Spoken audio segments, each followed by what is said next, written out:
Sa pagtungo ng Pangulong Aquino sa Malaysia, binigyang diin niya ang pagsusulong sa turismo at infrastructure development ng Pilipinas. Sa kanyang pagharap sa mga opisyal na AirAsia Berhad, bukod dyan humarap din siya sa iba pang kumpanya para hikayating mamuhunan sa bansa.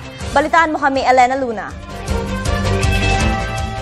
Naging pangunahing salesman ng Pilipinas si Pangulong Aquino habang nasa Malaysia.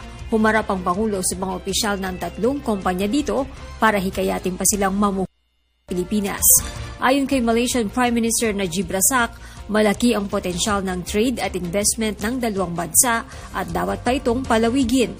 Binigyang diin naman ng Pangulo ang isinusulong na tourism at infrastructure development ng Pilipinas sa pagharap sa mga opisyal ng AirAsia Berhad. Sa meeting, nagpakita ng interes ang AirAsia Group CEO na si Tony Fernandez na makipagtulungan sa gobyerno para isaayos ang NAIA 4 o ang dating domestic airport terminal.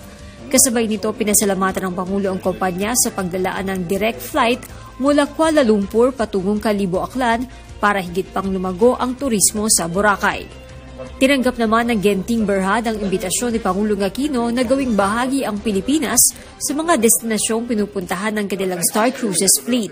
Hinikayat din ng Pangulo na palawigin pa ng kumpanyang ito ang Genting Star Tourism Academy para lalo pang lumakas ang hospitality professionals mula sa Pilipinas. Bago ang mga meeting na ito, una munang humarap ang Pangulo sa Business Forum na dinaluhan ng may 200 mga negosyanteng Malaysians. Para sa Telebisyon ng Bayan, Elena Luna, Kuala Lumpur, Malaysia.